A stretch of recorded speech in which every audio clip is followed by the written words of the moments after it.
This episode of Primitive Culture is brought to you by Audible.com, offering more than 180,000 titles for smartphone, tablet and desktop. To get a free audiobook of your choice and to help Trek FM at the same time, visit audibletrial.com/trekfm. And also by Enterprise in Space, an international programme of the non-profit National Space Society. Find out how you can help science and education and become a virtual crew member aboard the NSS Enterprise Orbiter by visiting enterpriseinspace.org. And if you want to join the conversation and share your thoughts on this episode, join the Babel Conference, our listeners group on Facebook. Just type BABEL into the Facebook search field. We look forward to seeing you there. This is Tim Russ, Lieutenant Commander Tuvok on Star Trek Voyager, and you're listening to Trek FM. Open your mind to the past. Oh, this may mean something. I've been coerced into watching tonight's movie. You do have books in the 24th century. It's a primitive culture. I'm just trying to blend in. Some people think the future means the end of history. We haven't run out of history quite yet.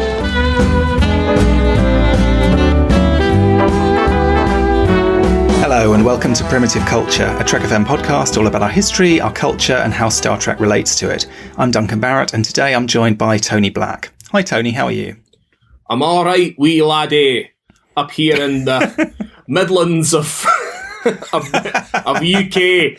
Now, I have to say, if our friend Lee Hutchison... We haven't got Lee Hutchison on this week, Tony. if he's listening, he's probably just, like, cringing. So I'm so sorry, Lee. Or to any other Scottish viewers, listeners who are tuning in. But I'm okay. Yeah, I'm not too bad. You're good. You're good. We're still in lockdown. I mean, I don't know when this is going out. Maybe the lockdown will have lifted by the time it goes out, but we're still suffering under lockdown. Though at least we get to go out more than once every 100 years, unlike the people that we're talking about today. They have a kind of lockdown of a different kind, I guess. It's felt as long at times, I won't lie. But it has done, absolutely. It has. What we're talking about today, despite Tony's accent, is not Sub Rosa, not the infamous Scottish episode of Next Generation, but we're actually looking at another less infamous, but perhaps... should be up there, episode of Deep Space Nine, Meridian. And Meridian was based on the 1954 movie Brigadoon, or, I think you're right, really, it should be Brigadoon. Brigadoon! This is a film with some quite exceptionally ripe Scottish accents in it from its, I assume, all-American cast.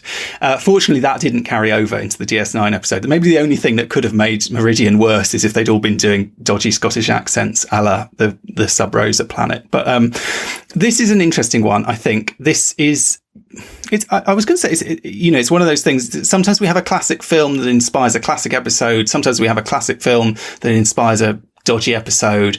Sometimes we have a dodgy film that inspires a classic episode. I'm not quite sure where this one fits, but I think most people would agree the episode that came out of it was maybe not the success that it was hoped for. But before we go into it, Tony, do you want to just give the listeners a little bit of background about Brigadoon, the movie? Because I don't know about you, it's not one that I'd seen before we started researching this episode, actually. Popular with Ira Stephen Bear, I gather, but not necessarily one that all our listeners will be familiar with. Yeah, I had heard the name Brigadoon, but I hadn't really heard anything else about the film, which is based on a 1947 musical by Alan J. Lerner, who was one of the great lyricists of American of the 20th century. American lyricists, Lerner and Lowe was the partnership, and he won loads of Tony Awards and some Academy Awards and things like that. Musical theatre, basically. So this was a big Lerner musical in 47, and it made its way to the cinema screen, starring Gene Kelly, who was coming off the back of Singing in the Rain, which I think was either 52 or 53. So, this was Gene Kelly at probably his most famous. He'd done an American in Paris as well, not long before that. So, he's a massive star at this point, well known for obviously his dancing particularly, and he's singing and everything like that, and his performance. And he plays one of two Americans. The other one played by Van Johnson, who for some reason are on a hunting trip in Scotland and become lost in the woods quite how it happens. God only knows how they become lost in the woods. And they happen upon this tiny little village called Brigadoon up in the Highlands. And Brigadoon only, and as you've kind of alluded to earlier, only appears out of the mists every 100 years for just one day. And it's this kind of sort of idyllic Highlands place full of full of these, happy-go-lucky Scottish people.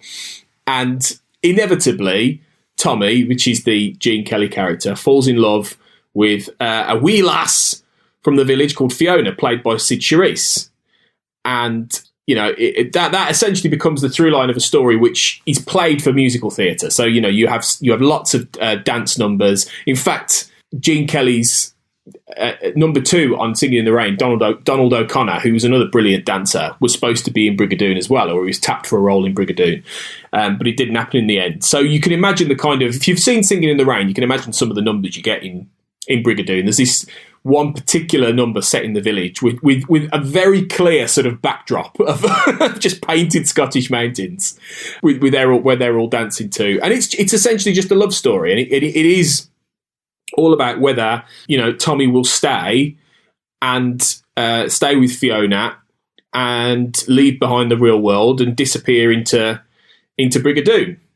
Much like the question as to whether Dax will stay on Meridian with the guy she meets. So, because Meridian, of course, similarly only appears not every 100 years. I think it's 60 years, they say, until the next time. And it doesn't last one day, it lasts 12 days. I mean, all the rules are kind of slightly different, but basically the same idea, this planet, in this case, that's going to come into existence.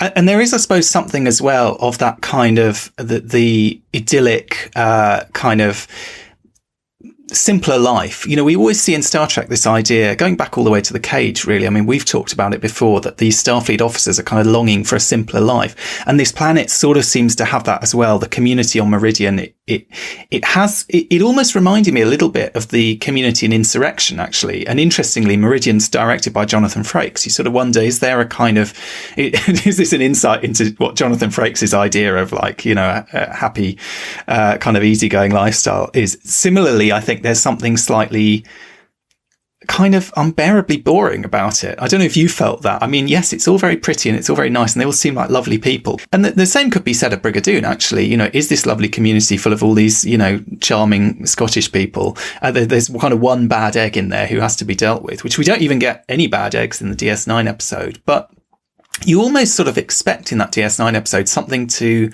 go amiss in terms of, I mean, something does go amiss, but it's kind of beyond anyone's control. You sort of expect them to be hiding something sinister, if you know what I mean. And in fact, they don't even hide what's going on. Unusually for a Star Trek episode, I think you've got this kind of mystery. I mean, in Brigadoon, it takes until, probably a good way into the film for them to get an explanation of what's going on. And they're sort of thinking, there's something weird about this place. We're sure it wasn't here before. They start noticing there are sort of the dates of the birth of the people that they're meeting. They seem to be hundreds of years old and they can't kind of work it out. And in the end, this sort of funny old man explains the mystery and the legend of Brigadoon to them, which is that it was this village that was being sort of attacked by witches, and the priest, I think, begged for it to be hidden away, basically. So there's a kind of backstory there. In the DS9 episode, the backstory is, they're very upfront about it. They kind of explain it all pretty much in the first 5 minutes. So they don't really play on any of that mystery. And there isn't ever a point really where you kind of expect maybe someone's not being totally honest, someone's kind of hiding something, there's some kind of dubious secret about this apparently perfect society. In fact, the episode isn't really interested in that. It's not really interested in the kind of Star Trek-y side of it. In some ways, it's interested in this romance, and this kind of tragic romance, as it turns out, because, obviously, spoiler, if you haven't seen Meridian, don't bother anyway. But, it doesn't work out. It's DS9. These things never work out. I mean, poor old Dax, before she hooked up with Worf, we had a few of these episodes where she ends up basically, I mean, this has such a classic DS9 ending with Dax basically on the Defiant, crouched in a corner, weeping to herself. It's a kind of, this is what you get on DS9. Someone has a little romance and then it just all goes horribly wrong and they're miserable. We got it again in Rejoined, obviously. But in this case, it's because her attempt to stay in this idyllic environment ends up almost destroying it, and she has to kind of go back to her own people. Unlike Gene Kelly, who magically seems to be able to change the rules, because they keep saying he has this moment where he has to make the choice. He makes the choice. He goes back to New York or wherever it is, and then regrets it and goes back sort of pining and magics Brigadoon back into existence, not 100 years later, but presumably a couple of weeks later, through the sheer force of love. I don't think DS9's view of love conquering all is obviously a bit more cynical than that. Typically what happens in DS9 is people fall in love and then something goes wrong and gets in the way of it, and they end up alone and miserable. Well, in the film, in the film Brigadoon, as you said, Ira Stephen Bear expressly wanted to do an episode that was essentially Brigadoon in space. And since then, his very basic quote when he was asked about this was, "I am a moron," based on what happened afterwards. Meridian came out. The extended version of that quote is even better. In the DS9 companion, they asked him about it. He says, "I love Brigadoon, so I was idiot enough to say, let's do Brigadoon. I'm a moron." That was his take on it. Yes, I thought this was a good idea. The answer should have been Brigadon't, really. This did not work out the way Ira intended. And, I kind of loved, obviously our show wouldn't exist if Star Trek didn't draw on all kinds of things. And I think DS9 draws on particularly film, particularly sort of, mid 20th century film more than probably any other Star Trek. Sometimes it works, as in the case recently, Justin and I were talking about Ocean's 11 and Badda-Bing Badda-Bang. Great episode came out of that one. Sometimes, maybe however much the producer or the writer is in love with the source material, they don't manage to make it translate into the Star Trek universe.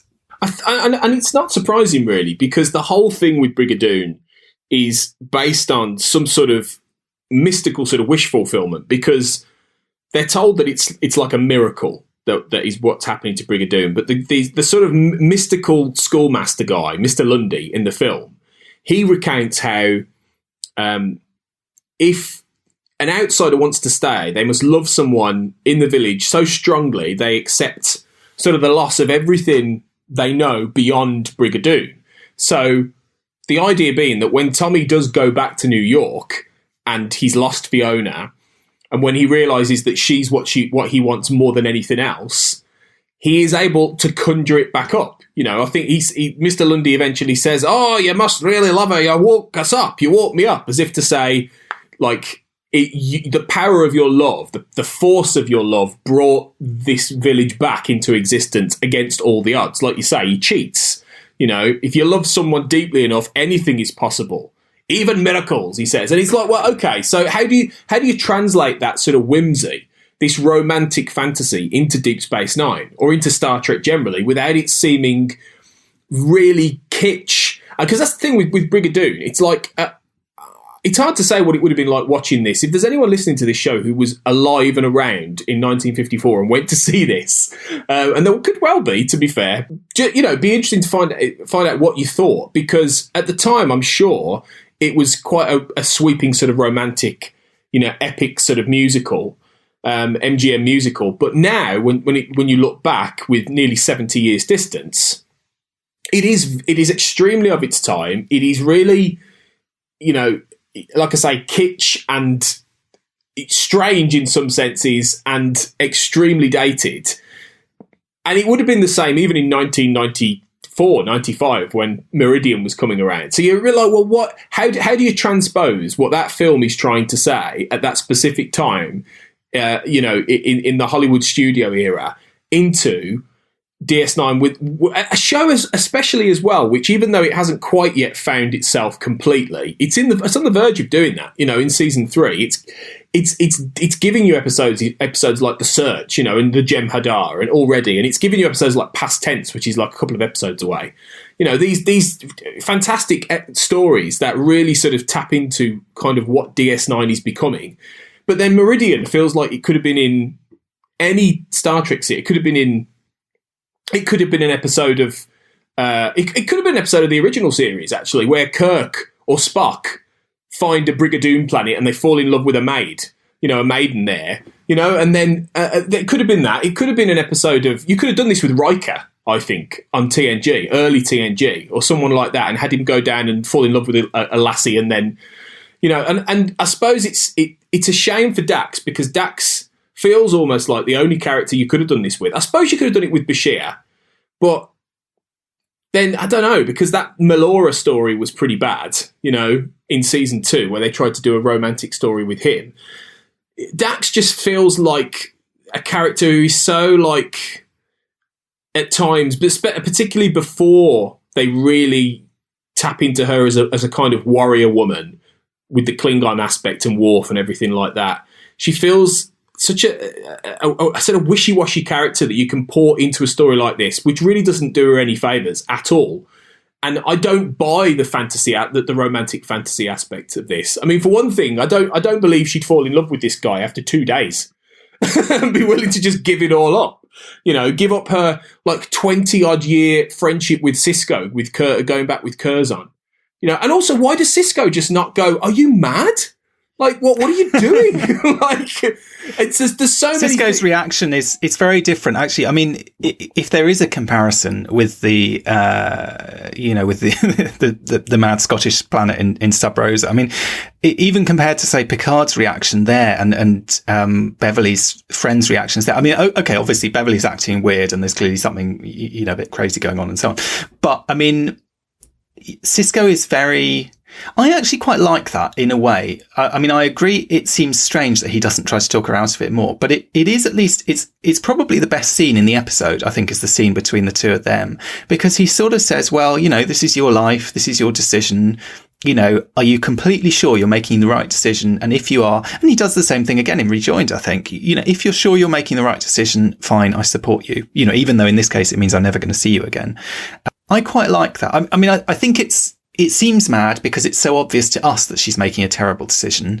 And that's partly because we love Dax and we want Dax in DS9 and we think Star Trek is important, and Meridian is not really in the world. I mean, it's in the world of Star Trek, but it's not in the plot of Star Trek. And it's about to disappear from the plot of Star Trek for 60 years. And, why would Dax want to leave Star Trek and go and, exist in this other realm?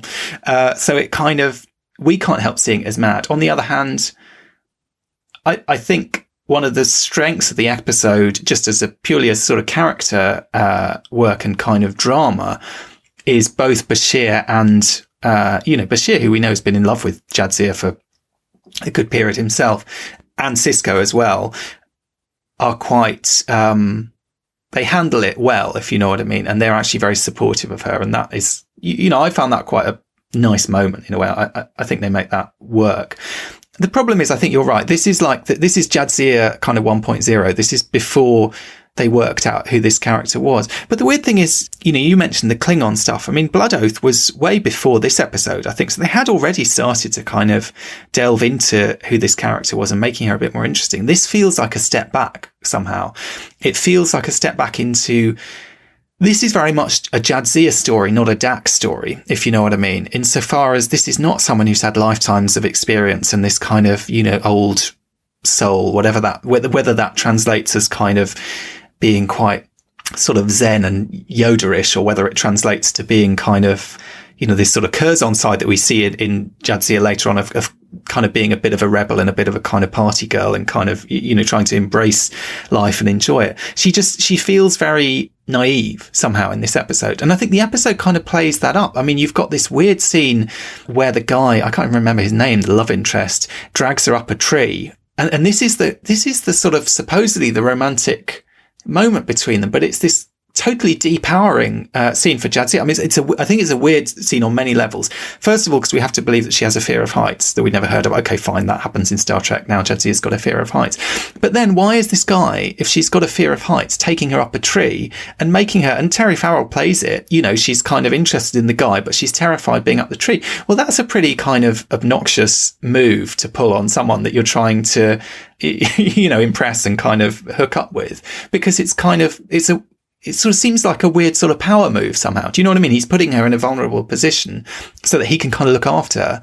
So it's weird. She doesn't seem like a very strong character who kind of knows herself. It sort of feels like she's just seen this guy and suddenly, yeah, it's all about this guy. And you're right, he's not the most charismatic or charming or interesting guy. There's a bit of a sort of, I feel he has a touch of the Vedic Burial about him. Do you know what I mean? I don't know whether the casting director of DS9 had a certain type that she went for, but these when they get in these love interests for these fantastic, I mean, okay, maybe Dax isn't quite there as the fantastic strong female character, but you know, DS9 has these two fantastic strong female characters, Kira and Dax, and their love interests always seem a little bit wet and a little bit kind of boring and a little bit kind of vanilla next to them. Do you know what I mean? And this guy is absolutely not only a little bit vanilla, but weirdly, like I say, there are these slight elements. I don't think he's intended to seem creepy or to seem inappropriate or anything, but, you know, you get this thing with the tree, which I think plays quite strangely, maybe more so these days than it would have at the time. I don't know. You get very early on this comment he makes about, you know, how far down do your spots go? Pretty forward for someone you've just met and you're having dinner with, you know, to be asking questions like that. So they start off on this kind of flirtatious level, but there's something about it. I don't know if it's the chemistry doesn't quite work. It doesn't sell it. And the weird thing is, I mean, as much as Brigadoon, yes, it's of its era. Yes, it's very dated. Yes, it's very kitsch. Yes, it's kind of got these ropey Scottish accents. Yes, it's all pretty ridiculous. It does have a lot of charm, and it does have a kind of palpable sense of old school Hollywood romance. You know, there is something quite romantic about it. It even has the song almost like Being in Love, which became a sort of, you know, kind of a standard or whatever. You know, there's a song that kind of eclipsed the show. It's got that charm and it's got that kind of romance through the lens of that particular era. I don't feel the DS9 episode manages to, obviously it can't recreate that on its own terms, but it doesn't manage to really translate that so that the romance feels quite kind of perfunctory. And I mean, Ira Stephen Bear, again, I would recommend the DS9 companion as ever on this episode, because it's got a great, basically it's a list of everyone who works on this episode saying why they hated it, what went wrong, and you know, how awful it was. And it does sound like it was a bit of a nightmare to write. They were rewriting at the last minute. They kind of couldn't make it work or whatever. But Ira Stephen Bear also said, you know, we had all these different problems. We were trying to create this society. We were trying to, you know, envisage this whole world. And then he said also, and how do you tell a love story in 30 minutes? It's really difficult. And it's also, you know, it's an episode that has, this is the A plot of the episode. It's one of those episodes where I think the B plot is a lot stronger. It has this quite memorable B plot, which was the first Jeffrey Combs episode of Star Trek. This is the one where another weird story, particularly side by side with this one, but this is the story where he's trying to get a kind of sex hologram of Kira, basically, and Quark is involved in like trying to steal her likeness, weirdly kind of prophetic of all the, you know, hacked images and all this sort of stuff that we have today. That's the B plot that's going on. Much more edgy, much more DS9, much more kind of gnarly and quirky and weird and sort of seedy. And then you've got this supposedly very innocent kind of romance going on in the A plot. And I think they almost work against each other somehow, because they feel so much like they could be in different shows. And DS9 obviously doesn't have A and B plots that, you know, nicely mesh together in the way that Next Gen might have done. You know, you do basically have two stories and they don't necessarily have much in common. But in this case, I feel like they're so much in different registers. It almost feels like you're watching two different shows and you're cutting back and forth between them. And one of them is actually quite entertaining and quite weird and strange and sort of compelling one way or another, and anchored by a fantastic guest performance by Jeffrey Combs, who, you know, as ever is brilliant, and you can see why they kept getting him back, because he's brilliant as this sleazy, creepy, slightly scary guy.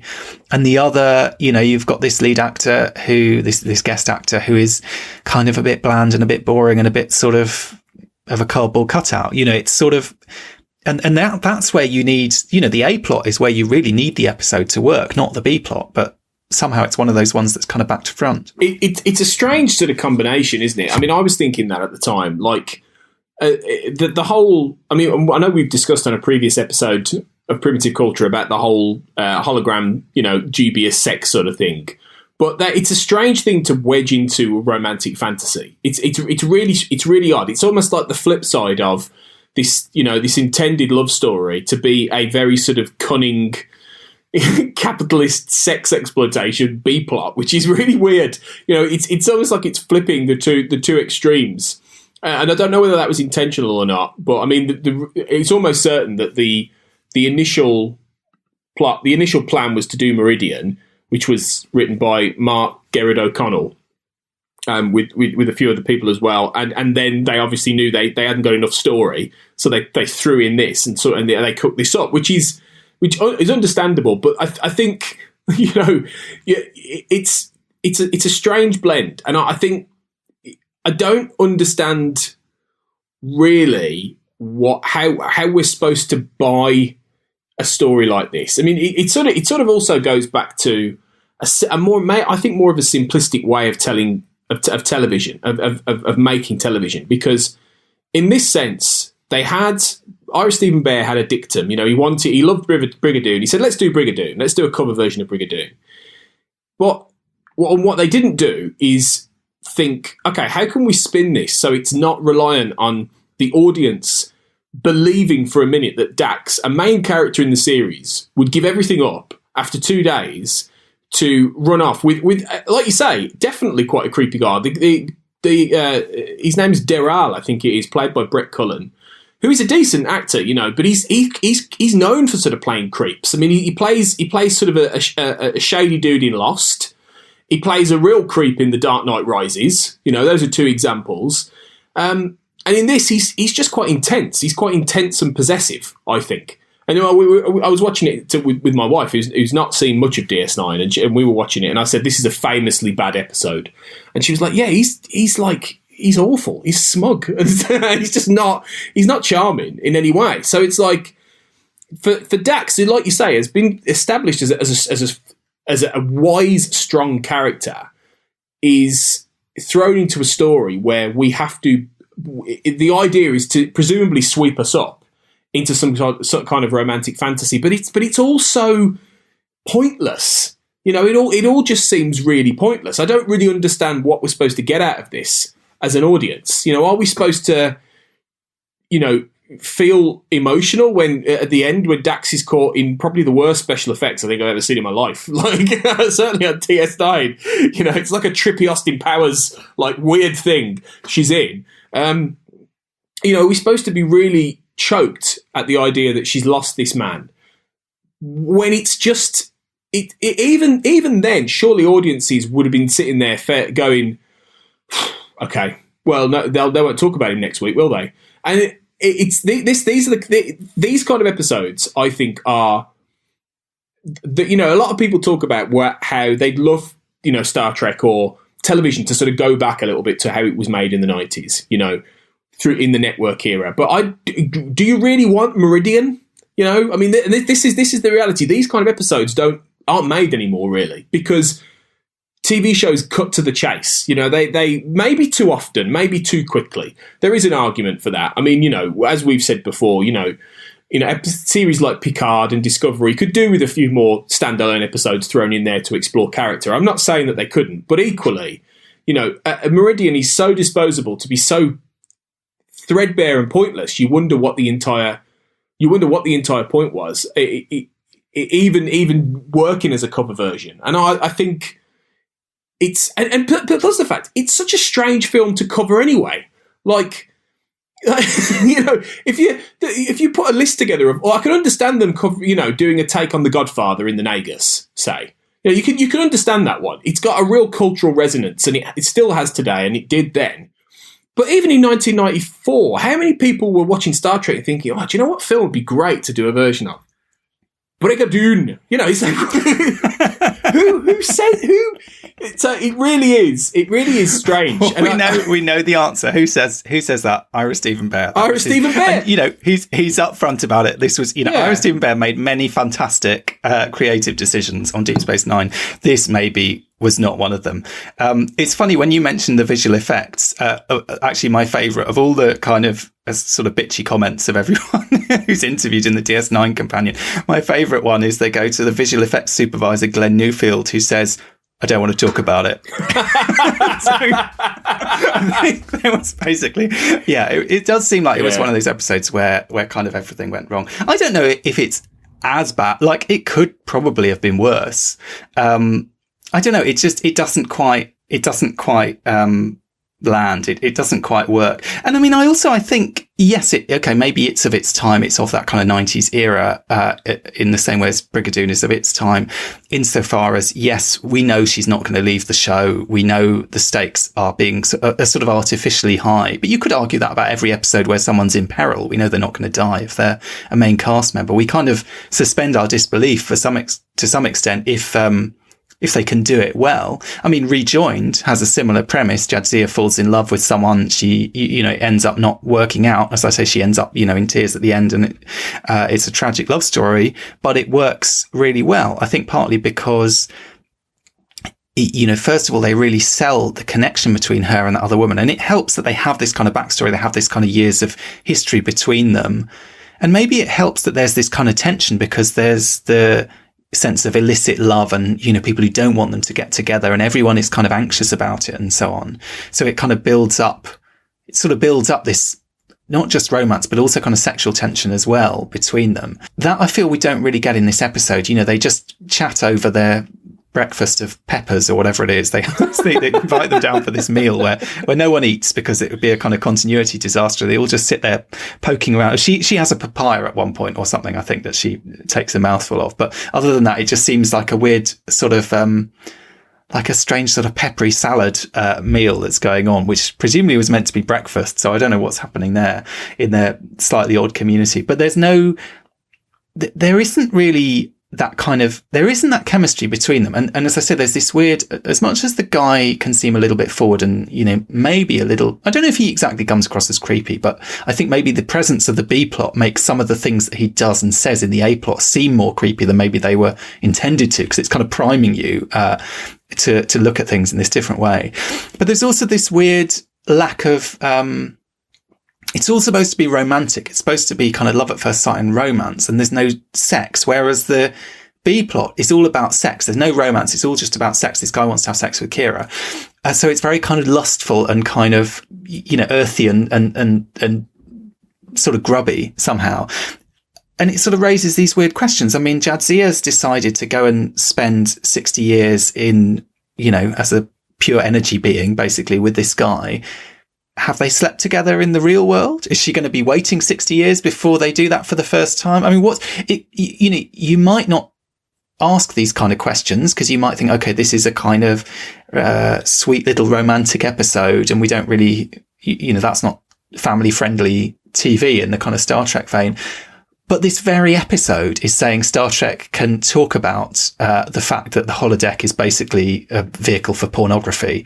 That you can have this storyline which is kind of pushing the boundaries of what Star Trek can really cope with in the B plot. But then in the A plot, it seems so tame and so kind of innocent and so sort of lacking in any real sexuality somehow between these two characters. And I think that is a real problem. They are like playing in different registers. It would be like as if the original Brigadoon, I mean, there's a B plot in the original Brigadoon. There's Gene Kelly and his love interest who have this quite sweeping romance, and then there's the other guy who has this sort of wench who's after him and so on. There's kind of other, and there's another romance as well between the other couple of getting married and so on. But you wouldn't. I suppose the guy with the wench, you could say, is in a different register, but it's not in a totally different kind of. It's still presented within the same sort of basic framework of this is the kind of film that this is, and this is the kind of humor that we're dealing with, and this is the kind of world that we're presenting. Whereas I think the DS9 episode, it feels very much like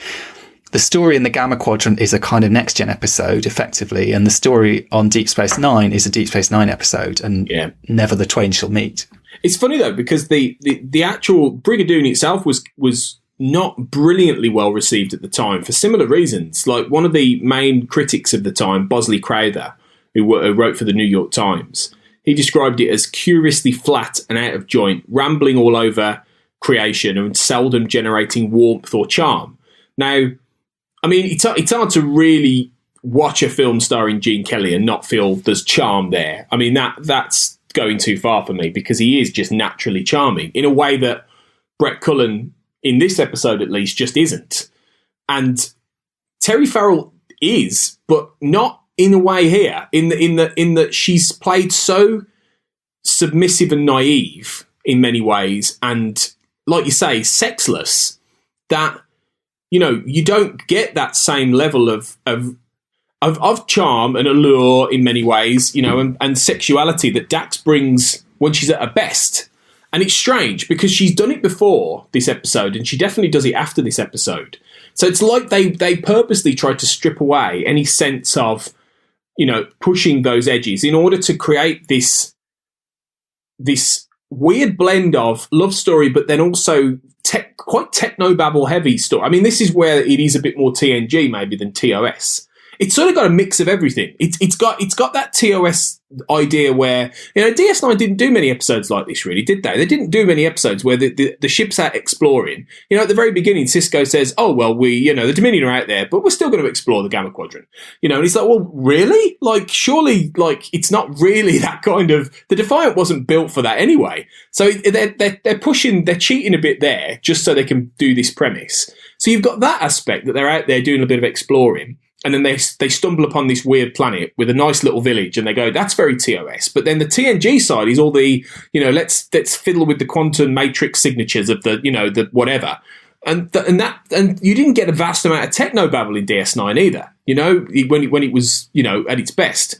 So it's sort of a hybrid of all these different kind of Trek shows and stuff. And that's not me knocking TNG, because TNG has done some great episodes, but TNG was the technobabble show, as was Voyager. And Voyager could easily have done this episode as well, obviously. In fact, it probably would have sat better on Voyager than TNG, because, you could have thrown, I don't know, you could have thrown half a dozen of the Voyager characters. You could have thrown Harry Kim into this, Tom Paris. You could have done it with some of those characters. So it's a strangely sort of, it's not fixed in a specific series. It's a very anodyne sort of Star Trek idea that is played out in a very sort of anodyne way. And I think that even extends to the culture itself. You never really get a sense of who these people are. They're just import bland, human-looking, slightly human-esque sort of culture here, with a planet where they live in one little village with an entire planet, and you get no sense of. He says at one point, Durrell, doesn't he, that they were part of a research or scientific exploration team who got stranded. So they're clearly of a certain race, and they're not the only ones of their race. But you don't get any real sense of that, because the episode sort of vacillates between, on the one hand, it's doing all the things with trying to do all the quantum signatures with sorting out Meridian, and on the other, you're supposed to be involved in Dax and Derral, and then it'll suddenly cut back to pervy Jeffrey Combs, on the station. And it's like, well, what is this? And what if it feels like they didn't really dial into what could have made this feel particularly like a romantic fantasy. If they'd have made this planet far more, I don't know, mystical or strange, or really sort of amped up the fantasy aspect as opposed to the sort of science fiction side, it might have worked better in a weird way. If it felt more like a fable, but it doesn't. It just feels like a wonky sci-fi concept that has a really flat romance at the centre of it that you don't believe for a minute. Or I didn't believe for a minute. Well, I didn't believe it for a minute when I watched it in 1994, and I don't believe it now. So it's a shame, because I think there is room to do a real sort of fable, romance. And you might be able to recall this better than me, Duncan, but has Star Trek ever done that? Have they done a real sort of romantic fantasy fable that works as a one-off? As a one-off sort of concept? I don't know. I suppose it depends how you define it, doesn't it? I mean, I feel like the original series did have those episodes where, Spock or Kirk or McCoy would, have a kind of romance and fall in love. And you would feel like there was that world that they were getting involved in. I mean, even, for example, the episode where, it's Kirk and all the Native Americans, basically, and he has a wife and he has a sort of life there. I don't know. For me, that works. They sold it more. And maybe that's partly because they were closer to that old school model of romance and so on. They could kind of tap into that in a way that, say, 90s Trek can't really... They can't play it in quite the same way. They have to sort of play it differently. Now, by the time you get to something like Rejoined, they can play it as really good, I mean, this sounds like a derogatory word, but, I don't mean it in a derogatory way. Sometimes Star Trek can do really good kind of soapy stories, by which I mean, I don't mean like soaps like EastEnders or Neighbours or whatever, but I mean the kind of emotional drama that you might get on, a quality show like something like ER or something that, from that kind of era that would have really good dramatic interpersonal stories. And I think Rejoined manages to sell it because they kind of go for the emotional angle and they kind of go for the characters and they sort of make it work. This one, it is maybe it is a servant to too many masters. Maybe it is trying to be sort of too many things at once. Maybe it's not really sure whether it's a next gen kind of technobabble heavy episode or like you say, a Voyager episode. I mean, yeah, Voyager could have done this story, but then Voyager wouldn't really need the conceit, because the fact is, if Voyager do this story, they're always moving on anyway, and they're never going to see anyone that they leave behind. So it's kind of baked in. In a way, you're right. It does almost feel like a Voyager story. And of course, Star Trek does these stories where someone falls in love and are they going to leave? Are they not? And then in the end, something has to happen so that they don't leave and they end up coming back to the ship sort of heartbroken one way or another. DS9 can do it, but they don't quite manage it in this instance. I think it's interesting what you say, about the society, the fact that they were supposedly originally this kind of shipwrecked expedition, what their sort of history is. What are the rules around, why is it that they have submitted to this situation? And at the beginning of the episode, there seems to be all this stuff about, can they change the terms of that? Can they kind of make them more stable? Can they kind of do the tech on it effectively? And then it sort of stops being about that. I mean, in the original Brigadoon, the rules are kind of clear. They can't leave. So for Gene Kelly, he can't take Fiona back to, 1950s New York with him. He has to choose to give up the modern world basically and go and live in this weird bubble in the past with her. He has to sort of make that decision. Now, interestingly, in the DS9 episode, the way they represent it, it could go either way. And initially, the intention is that the guy will go off with Jadzia and presumably go and live on DS9. And she starts talking to him about how they're going to go to Quarks and play Tongo and so on. And that's another scene where he becomes there's something slightly uncomfortable about it, because once he realizes that she has friends and a life back home, he seems to go a bit cool. He gets a bit sort of ambivalent and a bit funny about it. Having said, I'm going to come with you. I'm going to, basically come back to the real world in a sense, come back to the future, get out of this, weird sort of pastoral nothing place. Which you'd think they might want to do, these people, if they do remember being shipwrecked there and they weren't there of their own choosing. You'd think more of them might kind of want to leave. But then he gets to this point where he decides he doesn't really want to go with her and he doesn't really want to do that. And it turns out she's going to have to stay with him. So the whole kind of tension of the episode is kind of contrived on one level, because we sort of think, well, why should she have to give up her whole life and her whole career and everything for this guy if he's not really willing to do the same? I mean, he sort of is willing, but she makes the decision. No, I'll make the sacrifice for you. You don't have to make the sacrifice for me. And of course, it turns out to be a big mistake, because she can't make that sacrifice because it doesn't work. And therefore they're separated for 60 years. And the stupid man goes back into, the void without Jadzia Dax. And she gets over him, however long it takes, and goes on with her life. I mean, who knows? Do we imagine that Esri Dax is going to go back, 60 years on, and check in and see if this guy's still interested? I don't know. But, he made a really bad call in that instance. And I think part of, when we're looking at it and we're sort of criticizing this guy and the way this character is played and the way this character is written, I mean, maybe we're also coming at it from the point of view of, we think Dax is awesome. He's punching way above his weight in this situation. Why on earth would he not leave his boring world and go and live on DS9 with Dax, which sounds like a great idea, but he's sort of moping around. He wants her to go and live in the boring planet with him. So there's a kind of element of, I don't know, he doesn't deserve her, I suppose, maybe is part of it. And it's difficult when you're writing a new character who's coming in and is the kind of love interest for the regular who we've fallen in love with, in some cases more literally than others. But I mean, he definitely isn't one of those characters who comes in and you think, yeah, I can see why she goes for that. I can see why she really likes this person. I mean, even Worf, I know a lot of people aren't wild about the Worf-Dax relationship. Worf is a bit of an idiot. Worf, in some ways, maybe is kind of punching above his weight as well. But at least you kind of get, you might think, okay, she's kind of mad. Why does she go for this guy who's so bloody annoying half the time? But there's something there, and he's a character, a rich character, even if he has, some annoying qualities that you probably wouldn't look for in a potential partner or a husband or whatever. But he's a rich and interesting and kind of a character with some kind of depth. This guy, they don't sell that, and yeah, that's hard. They've got half of a 45-minute episode to do it in, and that is tricky. But I feel like they don't even.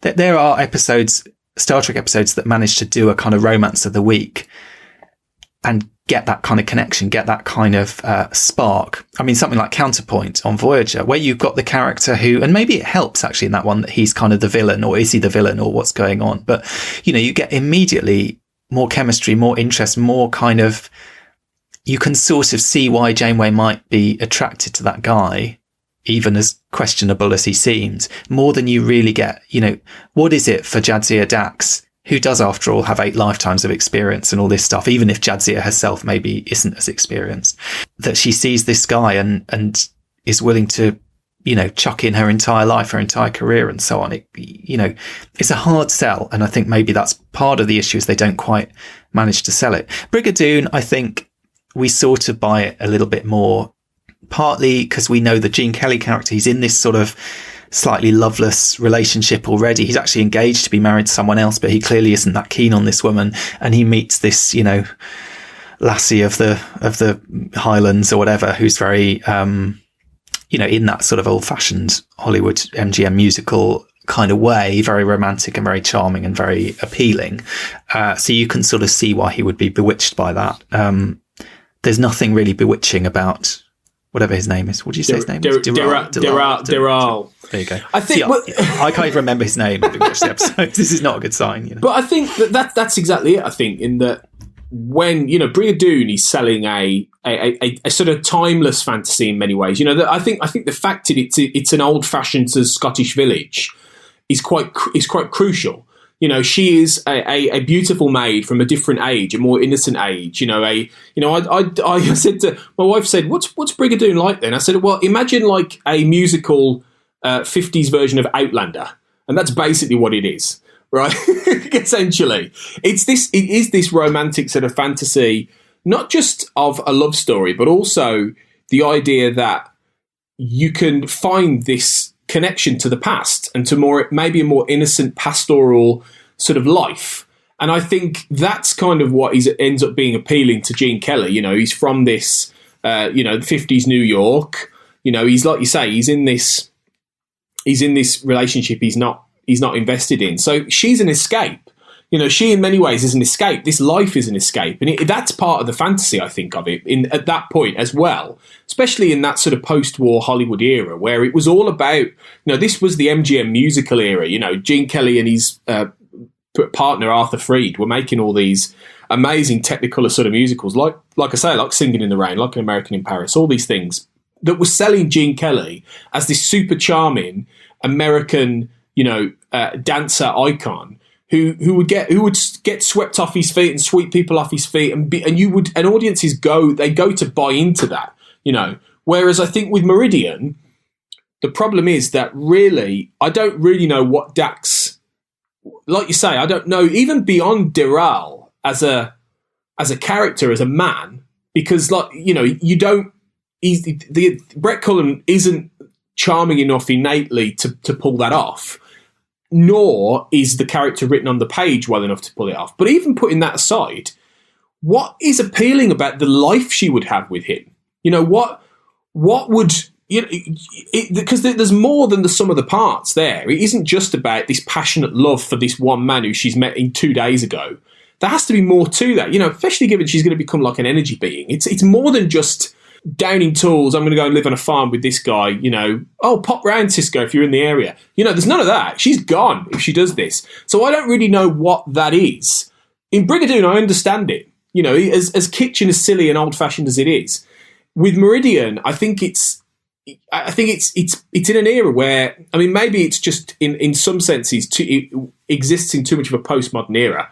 In the 90s, there's maybe too much underlying cynicism for audiences to and maybe even in the writing itself, to really buy this idea that Dax would end up engaging in this romantic fantasy in order for it to work. You know, these kind of stories, they can, you know, like you say, you can get a Star Trek episode where a character falls in love with a one-shot character, and there is a level of belief, even if it stretches believability, and you know at the end of the day they're going to be back in their job, you can still get something out of it as a viewer, as an audience member. It can still sort of enrich the character. But this doesn't enrich Dax in any way. You know, next week, she's forgotten him, you know, or by all accounts, she's forgotten him. There's no key. She doesn't, when she's getting with Worf, talk about, you know, I still feel for Doral. You know, there's none of that. He's gone. Like, you know, it's like, she has a bit of a sulk in a corner, you know, because he's gone, a bit of a sad, and that's it. And it's like, okay, so how does it advance Dax? But equally, what do we get? And I think the trade-off there is different than Brigadoon, and it's why it doesn't work as well. Because at least with Brigadoon, you understand the fantasy that Gene Kelly and the audience are supposed to buy into, but that doesn't happen with Meridian. And I think had it been made in the 60s, like you say, I think it might have been a bit more successful. I think it doesn't really advance Dax at all, is the answer to that question. Whereas I do think an episode like Rejoined does advance Dax as a character, because it kind of adds depth, and it adds kind of, you know, by that point, maybe we see her as this slightly free, you know, she's no longer this kind of naive / sage character. She's a bit more free-spirited. She's a bit more fun. She's someone who, you know, in other episodes, we have a kind of awareness that Dax is the one who often cracks jokes, doesn't necessarily take everything too seriously. We see that she can really have her heart broken. She is kind of vulnerable. She's emotionally vulnerable in a way that maybe we wouldn't expect from the way that she seems to have such a kind of joie de vivre and such a kind of playful enjoyment of life in a way. I think that episode really does something with that character. And maybe that's partly because we've got to know by that point, you know, and it's not that much, you know, it's only less than a year later really, but we've got to know that character so much better by that point. And we've kind of got more of a sense of somehow who she is. They kind of cracked the character more by that point. But I think you're right in a way.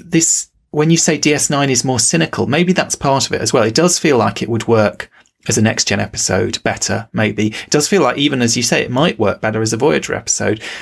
DS9 has a different sensibility, and it clashes slightly with the sort of easy romance of the Dax part of the episode, I think. I think there's also this bigger question, as you say, you know, she's not only giving up her life for this guy, she's potentially going to go and, you know, live in this rather dull environment. And I mean, it's a bit of a stretch to accept that Gene Kelly's going to go and live in this weird Scottish village where, you know, everyone speaks with these appalling accents and kind of, you know, goes around singing and dancing and whatever. But at least it's kind of, there's a kind of charm there, and we get a glimpse of how hellish his life in New York is, and it all seems very brash and miserable and sort of shallow and horrible. I feel like Star Trek is always trying to sell this idea that the sort of pastoral, utopian kind of technology-free world is somehow better. You get it even in that episode, as I say, where Kirk goes and lives with the Native Americans and has this kind of this simpler life. And I feel like Star Trek often struggles to sell that idea, because the fact is Star Trek is a fantasy of a kind of a wonderful technologically advanced future. And most of us watch it because we'd love to live in that world. We don't want to go and live in Star Trek and then end up giving up all of Star Trek and going to live on a planet that's basically a bit like, you know, this one a few hundred years ago or whatever. I feel that it's a hard sell. It's always a struggle when they try to make these sort of slightly utopian communities where everything is simpler. You know, Insurrection, I think, does fail for the same reason. It doesn't even have the charm, the kind of madcap charm of the village in Brigadoon. It has the same sort of slightly fake, slightly phony sense of community. It doesn't really feel like a real place, that village in Insurrection. And in the same way, I think, you know, okay, maybe it's a lot to expect of this, you know, as I say, half of a single 44-minute episode. But again, it doesn't really, they don't really ever quite manage to sell that. I feel like, if anything, actually, you know, with Picard, the closest that Star Trek has come is with Nepenthe, of sort of selling a sense of a simpler life actually being meaningful, or actually kind of being kind of making sense of that. The DS9 does try to do it towards the end, I suppose, when you've got Cisco, planning to buy this plot of land and build a house and kind of essentially go into retirement effectively on Bajor. But they never actually have to show it to us. They never really have to kind of, show us the nuts and bolts of that or kind of what that would look like. It's kind of just a dream. And I think it is hard to buy that Jadzia Dax, who's, a woman in her kind of early mid-20s or something, that's really what she dreams of doing is, as you say, going and like being a farmer's wife, going and living this kind of simpler life. It doesn't quite make sense. It doesn't really, especially when the option is there that he could come with her and live in Star Trek. Yeah. I mean, it's a no-brainer. Yeah, yeah, it really is. It's, and I think ultimately, what if Star Trek learns one lesson from Meridian, it's don't try and cover version 1950s musicals. For God's sake, just leave it alone because it's not going to end well, really, is it, for anyone? The only thing I would say about this episode is that it is notoriously a failure of an episode. I mean, as I say, if you read the DS9 companion, you can read pretty much everyone who worked on this episode, apart from Terry Farrell, who obviously, had quite a nice time and enjoyed it and probably didn't mind climbing the tree and etc. and got to work with Jonathan Frakes and that was fun and so on. Everyone else seemed pretty dissatisfied with it. It's not a great episode. I didn't mind watching it. Watching it this week, it didn't offend me. It didn't, it was kind of innocuous. I actually, as I said, there were moments in it that I enjoyed. There were scenes that I enjoyed. I think the whole B plot, although it's weird as hell, and it potentially raises some kind of questions around, you could ask, is the fact that he's punished with this sexy image of Quark, is there an element of racism, homophobia? You could kind of go into what is that's his comeuppance as he gets to go to bed with Quark or whatever. But I mean, but I think maybe that's taking it a little bit too seriously. It's sort of a kind of it's like a sort of Shakespearean bed trick. It's one of these things you have to, in the generic terms of the story, you have to sort of accept it on its own terms, even though in reality it would be more problematic or more dubious or whatever. And it works because it's kind of revenge on Kira's part and it kind of feels satisfying and it sort of humiliates both Quark and the creepy guy. So I think the B story for me basically works quite well. That almost makes the episode worth rewatching, partly just to see Jeffrey Combs and that character, and that kind of character interaction. And also you get Kira and Odo have some great character stuff, where she's pretending Odo's her boyfriend and Odo's like completely, knocked sideways by this and sort of not sure how to deal with it. In those scenes, it sort of feels like the DS9 writers are like, that they've upped their game. That's where they're kind of doing interesting stuff. They're finding an interesting, quirky, a gnarly story in there. The A plot, I don't know. As I say, we were watching this during lockdown. I found it less bothersome than I expected to, knowing that every time I've previously watched this episode, it's annoyed me. It didn't really annoy me as much this time. I sort of thought it was a bit disappointing. I sort of thought it doesn't really work, but at the same time, it made me wonder, like when you're on an airplane and you watch like a crap film that you wouldn't have bothered to go and see at the cinema, but you actually find yourself enjoying it more than you expected. And I don't know whether that's to do with altitude, whether it's to do with like, being in this weird environment, whatever it is, you can kind of enjoy simpler pleasures. I don't know. So it didn't, like I say, maybe this is my lockdown brain. My critical faculties are suspended. I could see all the problems with it, but I sort of just went along with it. They do have to knock out whatever it is, 24, 25, 26 episodes a year. Some of them are going to be crap. This is one of the crap ones. It's not, there are worse crap episodes of Star Trek, if you know what I mean. But it also made me think, and also I should say the other episode that I went and watched this week in preparation was, there's an episode of Lex. I don't know if you've ever seen the weird years German ago, kind of vaguely soft porny sci-fi series Lex, but they did a Brigadoon spin-off, riff episode called Brigadoom, where basically they discover this again, this thing that emerges out of nowhere, this sort of cloaked, shielded community. But instead of a planet, it's a sort of floating theatre with this kind of awful musical theatre troupe in it. And the entire episode is basically a musical where all the characters are forced to act out the backstory of one of these characters. So it's sort of exposition by way of really ropey musical theatre numbers.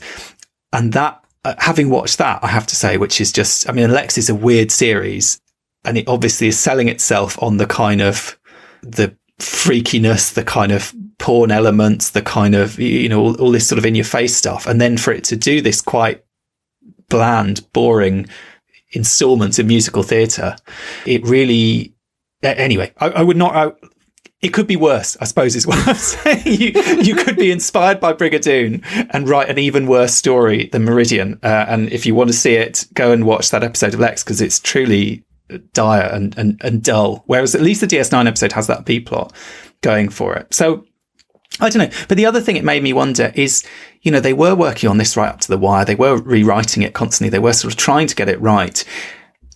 Is there the potential for a good episode in there? Do you know what I mean? Could they, if they'd captured something in the A plot that they captured in the B plot, if they'd given it that level of interest, they'd given it a bit more welly somehow, you know, was this only another pass or two away from being, you know, maybe an unremarkable but a decent episode, and it didn't quite get there? That's sort of what I ended up thinking watching it this week. A bit like Insurrection, actually. It's a similar feeling I have to Insurrection. When I first saw that movie, it made me kind of angry because I went to it, you know, having seen First Contact and loving that and thinking how exciting and brilliant it was. And Insurrection just didn't really do what I expected of it. And I do think as a film, it's a disappointment. But sometimes I've sat down and watched it. I think we did a podcast on it a year or two ago where I sat down and watched it. I said, actually, this time round, I didn't mind this film. You know, it didn't annoy me. There are things I enjoyed in it. It's quite sweet.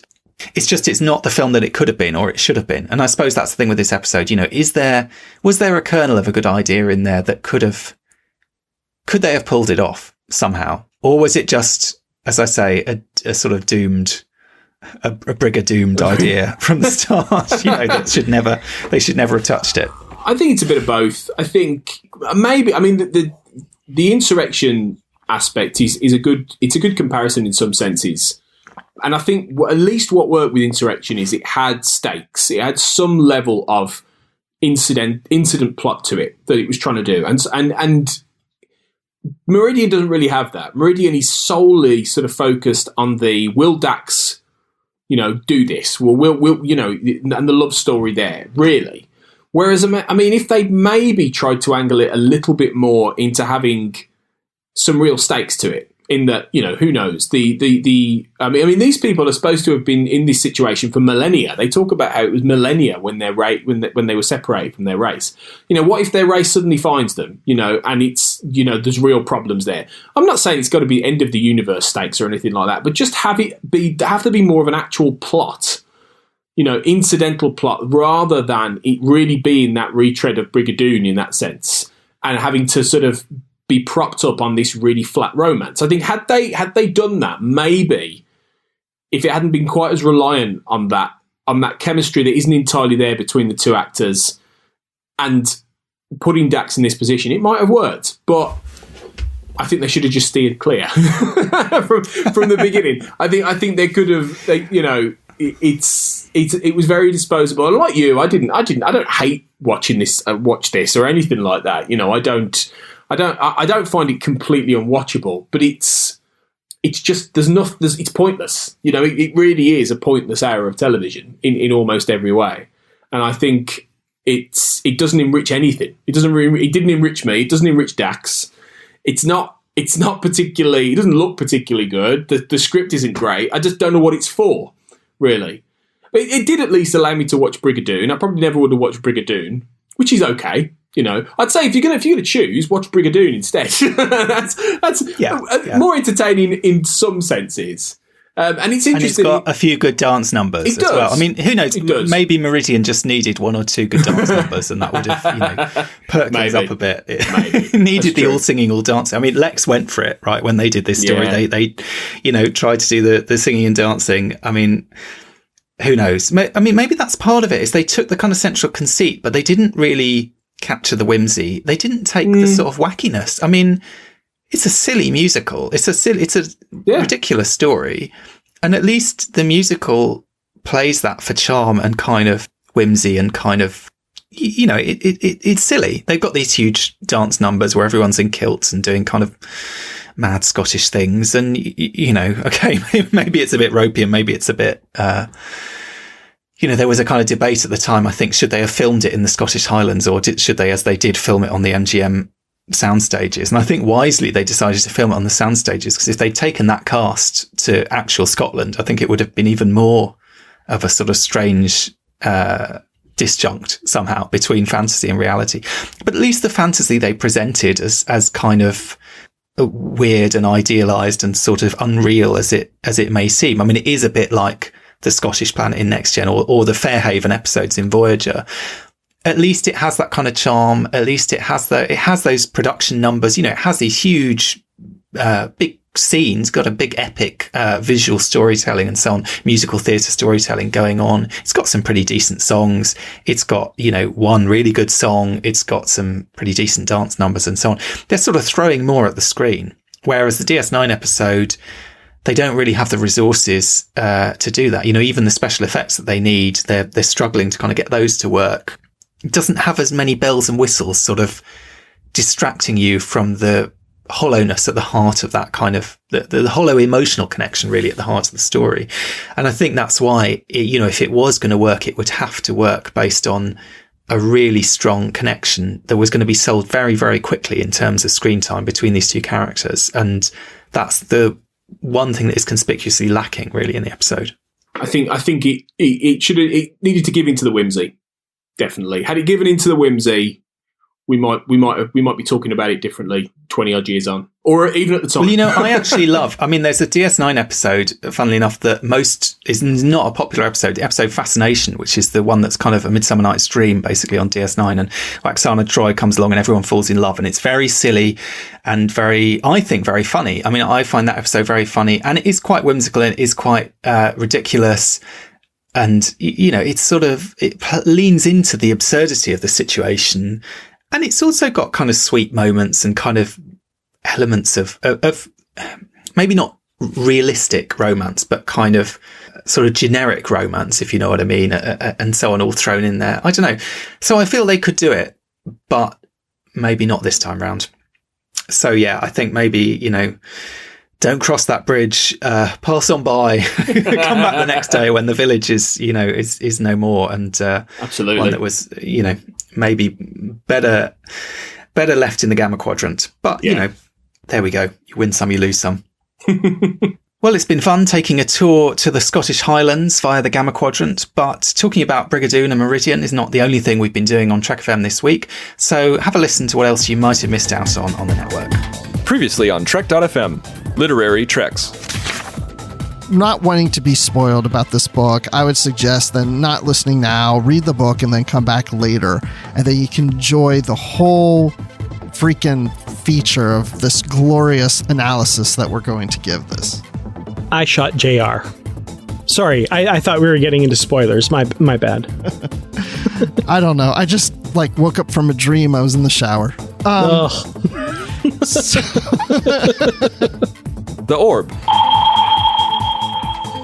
But if you think about the fact that Sisko is with the Prophets at this time, and Section 31 is going to try to kill the Prophets, maybe that's a way for Sisko to re-enter the story and play his role in representing the Prophets to overturn what Section 31 is trying to do, and to champion that idea of Druidic, and end the season with that message that religion is fine for those who want to believe it, and it's also fine for you not to believe it. Earl Grey.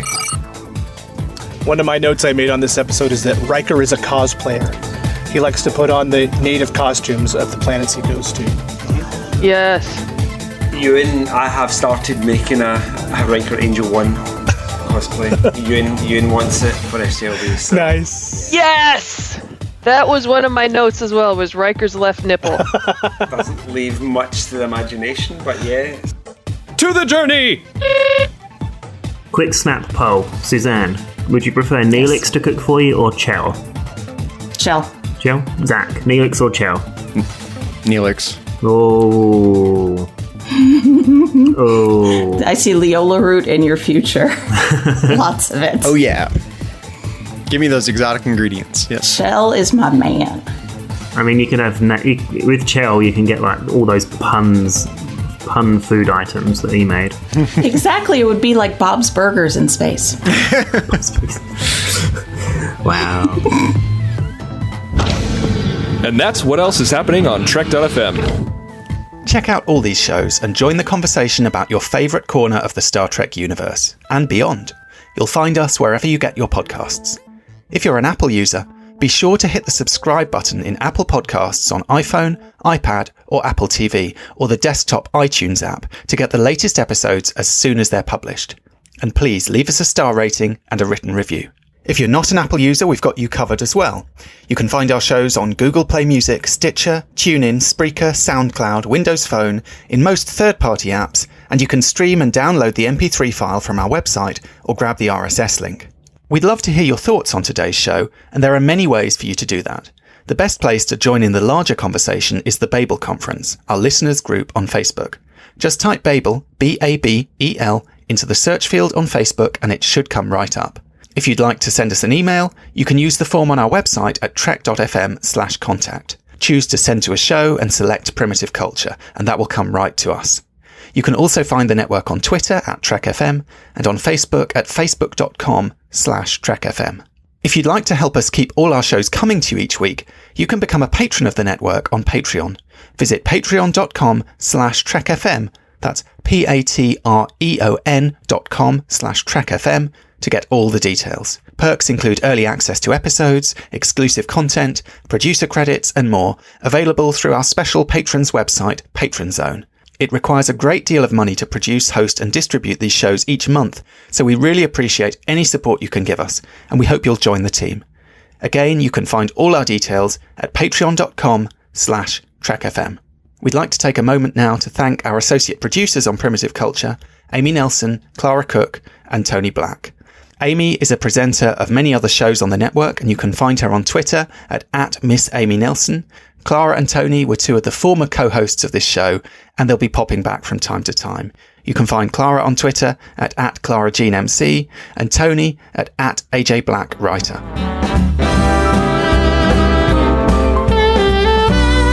You're blended all right.